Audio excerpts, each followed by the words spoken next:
The day the hail came down like grape shot and flattened 40 acres of wheat in 11 minutes. It was Ruth Mosley, the new hand nobody in Cedar Hollow had wanted hired, who saved the harvest while 3 grown men stood frozen in the doorway of the barn. If this story moves you, do me a favor before we go on. Subscribe to the channel, follow it all the way to the end, because the part that matters most comes late, and leave the name of your town in the comments, so we can all watch together how far this story travels. Now let me carry you back to the beginning, to a dry gold afternoon 2 months before that hail, when Ruth Mosley came up the road to the Caldwell place on foot, with a canvas bag over her shoulder, and not one person in the valley expecting her to last a week. She was a big woman, and she'd been big her whole life, broad in the back and full in the arms, built like she'd been made for the work the world kept telling her she had no business doing. She was 36 years old that summer, and she'd been hearing the same words since she was a child, small enough to hide under her grandmother's quilting frame. Too big, too dark, too much. No man's going to want all that. No decent place is going to take you on. She'd folded those words up over the years and tucked them down deep where they couldn't reach her face, because Ruth had learned early that a still face was the one thing nobody could take from her. So she came up the Caldwell Road with her face calm and her eyes moving, reading the land the way most folks read a letter from home. The tired droop of the wheat that hadn't been topped right, the wash of erosion down the east slope where somebody had plowed against the grade, the windmill standing dead still on a day with wind enough to turn it, which meant the gearing had gone and nobody had climbed up to see. Land talked, all of it, all the time. Most people just never bothered to learn the language. Ruth had learned it the way she'd learned everything worth knowing, alone, and the hard way, and with nobody to thank but her own 2 hands. The notice in town had said it plain: harvest help wanted, Caldwell Farm, room and board, and fair wage, strong backs only. She'd watched 2 younger men read that same notice and walk on, because everybody in Cedar Hollow knew the Caldwell place was snake-bit, a widower running it half into the ground, a crop that came up thin 2 years running, a bank in town that smiled at Tom Caldwell the way a cat smiles at a sparrow. Nobody wanted to hitch their wagon to a sinking farm, but Ruth didn't need a farm that was thriving. She needed one that was desperate, because desperate was the only thing that would look past a body like hers and see the work in her hands. She came up into the yard a little past 3, and the first thing she saw, before she saw the man or the boy or the dog, was that the big harvest binder, sitting out by the barn, had been put away wet last season and left, and the canvas had rotted clean through, and these people were 2 weeks from cutting wheat with a machine that would tear itself to pieces the first morning they ran it. She knew that the way she knew her own name, and nobody had told her a thing. Tom Caldwell came out of the barn wiping his hands on a rag, and he stopped when he saw her, and he looked at her the long, quiet way a careful man looks at weather coming. He was somewhere past 40, sun-dark and rope-lean, grey starting at his temples, and he moved slow and deliberate, like a man who'd learned that hurrying mostly broke things. He didn't look at her the way the men in town looked at her, with that quick flick of the eyes that sized her up and dismissed her in the same motion.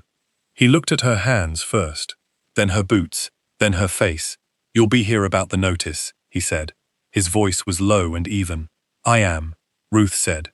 "Mosley, Ruth Mosley." He nodded once, slow. "It's hard work, long days. I've never had any other kind." He glanced past her at the empty road, like he was waiting for the rest of her to show up. A wagon, a husband, something. There was nothing. There was just Ruth and her canvas bag and the afternoon light going long across the yard. "Most folks take one look at this place," he started, and Ruth cut him off, gentle but plain. "Most folks didn't notice your binder canvas is rotted through, and you're fixing to cut in 2 weeks. You run that machine like it sits, you'll lose a day pulling busted canvas out of the works. Maybe 2, maybe the whole machine if the slats jam the drive. I'd see to that first."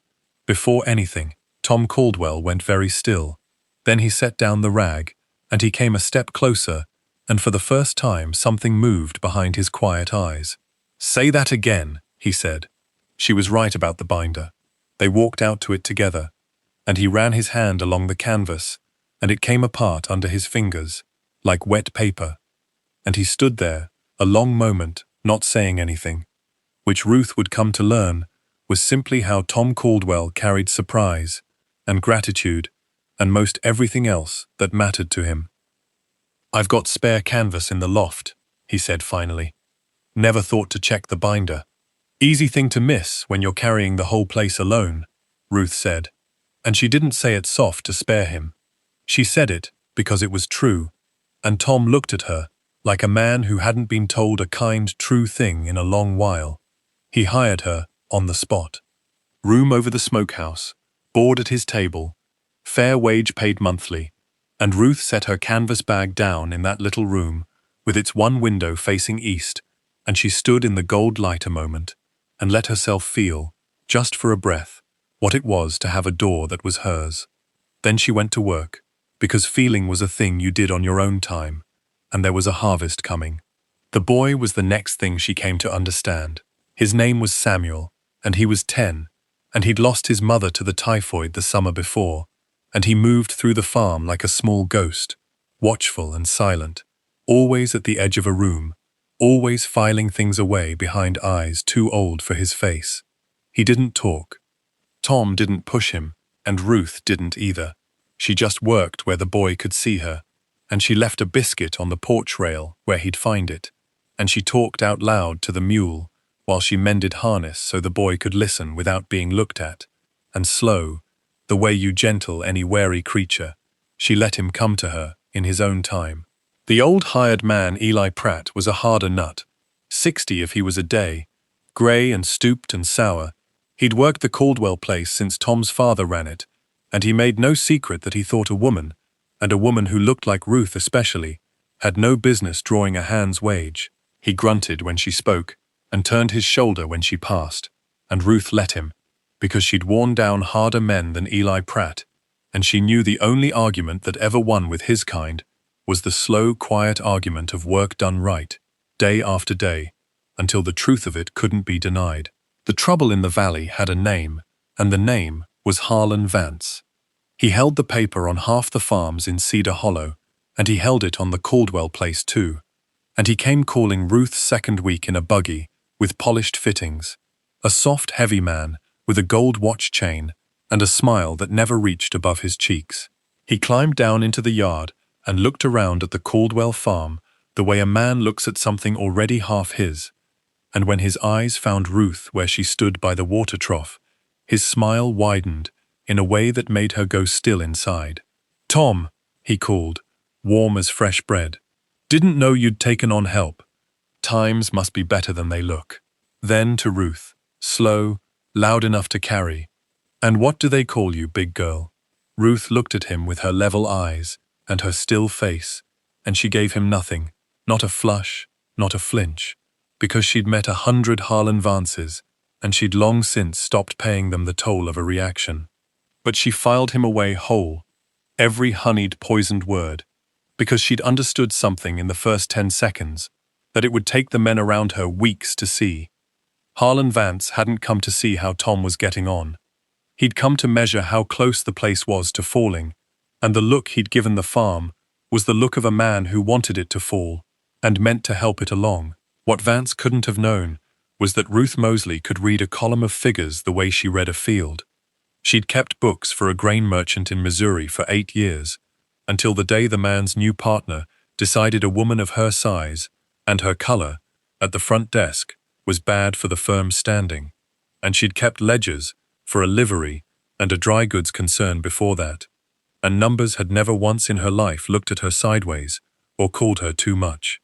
So when Tom, slow and shy about it, finally let her into the cramped farm office to help him make sense of the accounts before the harvest settle, Ruth sat down at the late wife's little writing desk in the long gold light of the afternoon, and inside an hour she had the whole shape of the thing laid bare. The grain buyer Vance steered everyone toward was paying Caldwell 1/3 under the going rate, and the difference near enough to the penny, matched the interest Tom owed on Vance's note, which meant the low price wasn't bad luck. It was a slow bleed, engineered, a way to keep the farm always one short season from drowning, so that when it finally went under, Vance could take the land and the deep water rights along the creek for the cost of a defaulted loan. Ruth sat very still with the proof of it under her broad, scarred hands in the gold light. Then she rose and went to find Tom, because some things a person does just because it's plain right, and a decent man being robbed in slow daylight was one of them. He didn't want to believe it. Not because she was a woman, and not because of how she was made. She'd give him that always, that he never once doubted her sums for those reasons. But because the grain buyer was a church-going man Tom had known 20 years, and Tom Caldwell was the kind who held on to his trust in people well past the point it did him any good. "He wouldn't shave me like that," Tom said, quiet. And Ruth was learning that quiet was how he got when something hit him hard. "He has, 2 years running, and I can prove the underpayment in the buyer's own receipts, if we can get them," she said. "But receipts alone won't be enough. Not against a man like Vance who'll have an answer for everything. We'll need the buyer's own ledger, his real one, the prices he paid other farms the same weeks he paid you less." She laid it out at the kitchen table, plain and slow, and from the loft ladder where he thought they couldn't see him, the boy Samuel listened to every word. She told Tom they'd go careful and quiet, give nothing away, let Vance keep believing the Caldwell place was the easy dying thing he took it for.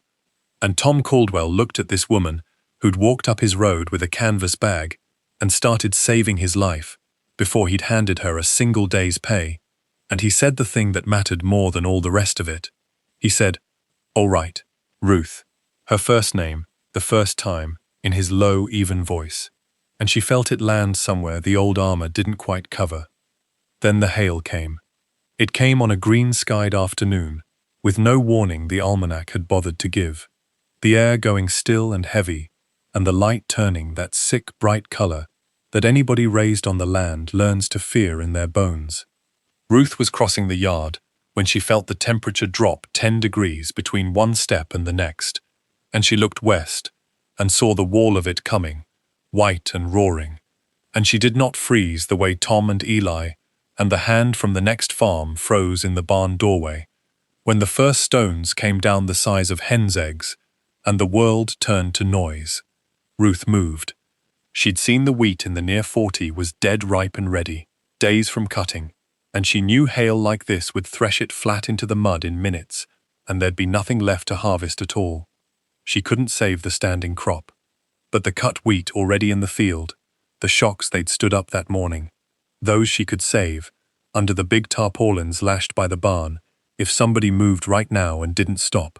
So she ran into that hail, with her arms up over her head, and she started dragging tarps, and she hollered the men out of their fright, and for 40 minutes in a storm that left bruises the size of plums down her back and shoulders, Ruth Mosley covered and saved more than half the cut harvest, while the hail tried to beat her into the ground and did not manage it.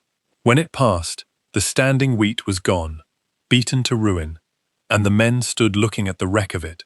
But the cut grain was saved, tons of it, dry under the tarps Ruth had fought the sky to spread, and it was enough, barely, but enough, to bring in a crop. Eli Pratt, 60 years old and sour as a green crab his whole life, stood in the wet field looking at the big woman dripping and bruised and steady on her feet, and he took off his hat, which nobody in the valley had seen Eli Pratt do for any living soul, and he said, in a voice like a gate that hadn't swung in years, "I was wrong about you. I'm an old fool, and I was wrong, and I'm sorry for it."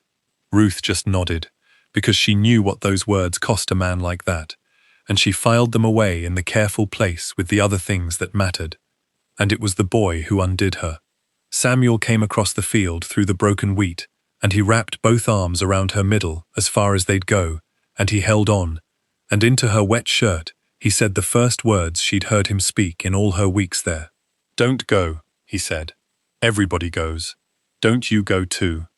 And Ruth put her bruised arm around that boy and said, "I don't leave places that need me, Samuel, and this place needs me. So, and she felt something in her own chest crack open that she'd kept shut a long, long time. But Harlan Vance did not get fat off other men's land by letting a drowning farm learn to float. Word reached him that the Caldwell place had saved its harvest, that the books were getting set in order, that a debt he'd counted on collecting in ruined acres might just get paid in honest grain. And he understood, the way his kind always eventually understands, that the thing that had changed was the big quiet woman keeping sums at the dead wife's desk. So Vance did what men like Vance always do. He went for what he took to be the soft spot. He started in town, soft and grieved and reasonable, a word dropped here and a word there, that Tom Caldwell had a colored woman living out on his place, that it wasn't fitting, that a motherless white boy oughtn't be raised up by a creature like that. All of it said the way Vance said everything, with a sorrowing shake of the head, as a Christian concern, as a kindness. And the talk went through Cedar Hollow the way fire goes through dry stubble, and it found its way at last to Mrs. Cora Pruitt, who ran the church altar guild and the school committee and the settled opinion of every respectable woman in the valley, and who climbed into her trap one hot morning and drove out to the Caldwell place to tell Ruth Mosley to her face exactly what the decent people of Cedar Hollow had decided about her. Cora Pruitt was not a wicked woman. Ruth saw that plain, even standing in the yard taking the sharp edge of it, because Ruth had spent a lifetime learning to tell wicked from wounded, and what stood before her in its starched collar, with its righteous trembling chin, was a frightened soul who had buried a husband and a daughter both, and had nothing left to grip but the rules, because the rules were the last thing in her shrinking world that hadn't up and died on her. So Ruth didn't fight the woman. She let her say all of it, decency and propriety, and what people were saying. And then, in the quiet after, Ruth said only, "Your girl that you lost, was it the typhoid? Same as took the boy's mama." Cora Pruitt's face went bloodless. "How could you?" "Because I know the look of a woman who nursed somebody she couldn't keep," Ruth said, gentle as she had ever said anything to anyone. "I'm not here to take a child from a single soul, Mrs. Pruitt. I'm here because there was a boy in that house, with nobody sitting up the nights for him, and now there's somebody. You go on and think whatever you need to think about me to get through your day. But don't you carry a lie that I'd do that child harm.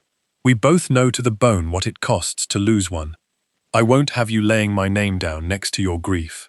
Cora Pruitt got back in her trap without one more word. But she didn't drive straight home. She sat a long while at the end of the lane, and Ruth, watching from the porch with her bruises still green under her sleeves, understood that something had shifted in the woman that would not shift back. The reckoning came at harvest settle, the way Ruth had known in her bones it would, in town, in front of the whole valley. Settle day was the one day Cedar Hollow gathered all together, every farm hauling grain to the buyer's scale by the rail spur, the bank set up to take its notes, Harlan Vance presiding over all of it from a chair on the buyer's office porch, like a soft king on a soft throne. He'd arranged for the Caldwell note to come due that very day, in that very place, because Vance was a man who liked his takings witnessed, who wanted the whole valley watching when Tom Caldwell came up short and signed his farm away. The grain buyer weighed the Caldwell wheat and called out a price, a third under fair, the same shaved price as always, and announced loud that it wouldn't cover the note, and Vance leaned back in his chair, with his cheeks only smile, and said, warm so all could hear, "Now Tom, nobody wanted to see it come to this, but a man has got to answer his paper." And Ruth Mosley stepped up out of the gathered crowd and said, in a voice that carried clean across the whole rail yard, "Then let's answer it, all of it, where every soul can hear." She had the buyer's own ledger. She'd gotten it 3 nights before, not stolen, asked for, by Eli Pratt of all people, who had a nephew clerking for the buyer, and who had decided that an old fool's penance was to make himself useful to the woman he'd wronged. And Ruth had sat at the dead wife's desk in the long gold light, matching that ledger line by line against Tom's receipts. And now she read it out to the rail yard, plain and slow as scripture. The price the buyer paid the Hendricks farm. The price he paid the Olsons. The price he he paid every white farmer in the valley those same weeks, and then the price he paid Tom Caldwell, a third less, year over year, season over season. And where the missing money went, near enough to the penny, into the interest on the note held by the man sitting right there on the porch. "You never meant to be paid back in money," Ruth said, and she'd gone quiet now. She didn't need to be loud. The whole yard had gone still as a held breath. "You meant to be paid in land. You shaved his grain through your own buyer, and you fed it back as interest, and you waited for the season he'd come up short, so you could take his acres and the deep water on his creek for the price of a bad debt. That was the whole plan. That was always the whole plan." And Harlan Vance, who had smiled through every word of it, made the one mistake that men like him always make at the last. He let the smile fall off his face. He looked at the big black woman who had just laid him open in front of the entire valley, and his soft features curdled, and he said the ugly, contemptuous thing he truly felt, said it out loud, before he could catch it, and the whole rail yard heard exactly what Harlan Vance was underneath the gold watch chain, and there was no smiling it back. It was Cora Pruitt who moved first. She came out of that crowd in her starched collar, and she stood herself square beside Ruth at the scale, and she said, to Vance, to the buyer, to the whole staring town, and most of all to her own self, "I will witness those figures. I can read a ledger as well as any man here, and I will swear to what this woman has shown us before any judge in the territory." Then Eli Pratt stepped up on Ruth's other side, hat in his hands. Then the Hendricks farmer, who had just heard out loud that he'd been paid fair while his neighbor was robbed and didn't care for what that made him part of. Then the Olsons. Then a dozen more, until it was not one hired woman alone against the buyer's porch anymore. It was the whole valley standing up out of the water it hadn't even known it was drowning in. The county brought charges inside the month, on the buyer and on Vance both, and the ledger Ruth read out in the rail yard was the spine of all of it.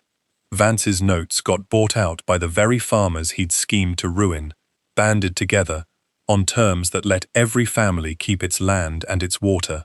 The Caldwell wheat got sold at last for what it was honestly worth, and the note got paid in full and clear.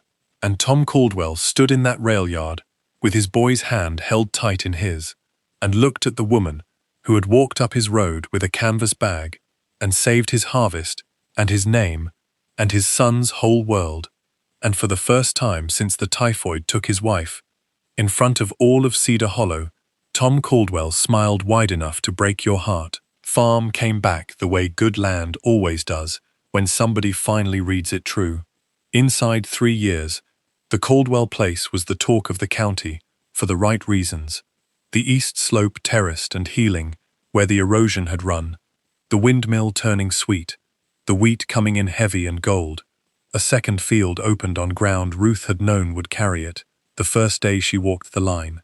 Folks who'd once crossed the road to avoid the snake-bit Caldwell farm now drove out a purpose to see how Ruth Mosley had turned a dying place into the prettiest working spread on that side of the county.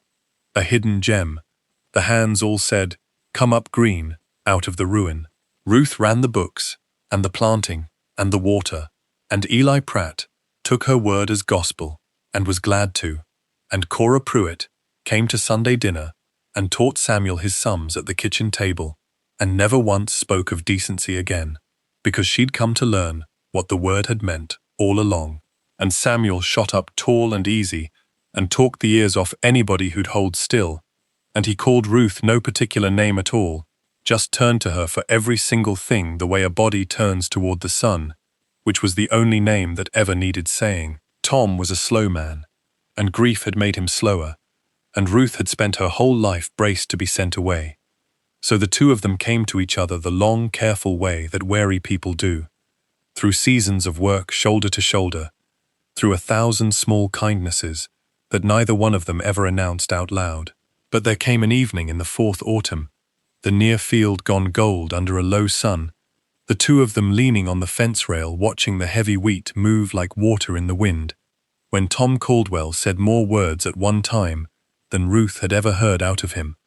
He said his wife had been the love of his young years, and he'd believed a man only got the one. He said he'd been wrong about that.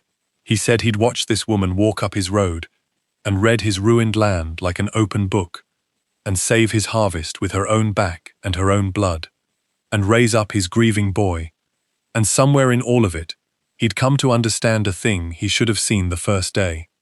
That every quality the valley had mocked in her bigness, her color, her too-muchness, every single thing the world had shamed her for, was the exact set of things that had saved every soul on his place. Her broad back was the size of what she could carry. Her stubbornness was the reason she had stayed when the sky itself tried to drive her off.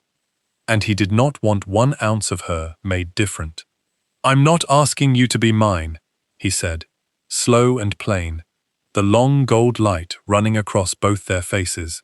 "I watched a man try to own this whole valley, and I would sooner lie down in the ground than be the likes of him. I'm asking if you'll stay, on terms that are yours, your name on the deed next to mine, your name in the books. The boy already believes the morning comes, because you call it. Stay, because you choose to, not because the world left you no other door." And Ruth Mosley, who had been told her whole long life that she was too big and too dark and too much for any good thing to ever want her, who had folded 10,000 cruel words up small and carried them up 100 hard roads, stood in the long gold light beside a quiet, decent man on land she had brought back from the dead with her own 2 hands, and she felt the old armor come loose all the way at last and slip down off her shoulders, and she found she did not need it anymore. She was not too much. She was not too little. She was exactly, finally, and for the first time in her life, enough. She thought of every porch and every pew. She thought of every word that had been thrown at her like a stone. And then she let all of it go, the way you let go of water you no longer have to carry, and she turned to Tom Caldwell in the gold light and gave him the only answer that had ever been true, the answer she'd been walking the whole length of her hard life toward, without once knowing the road led here. "Yes," she said. "Just that. Yes."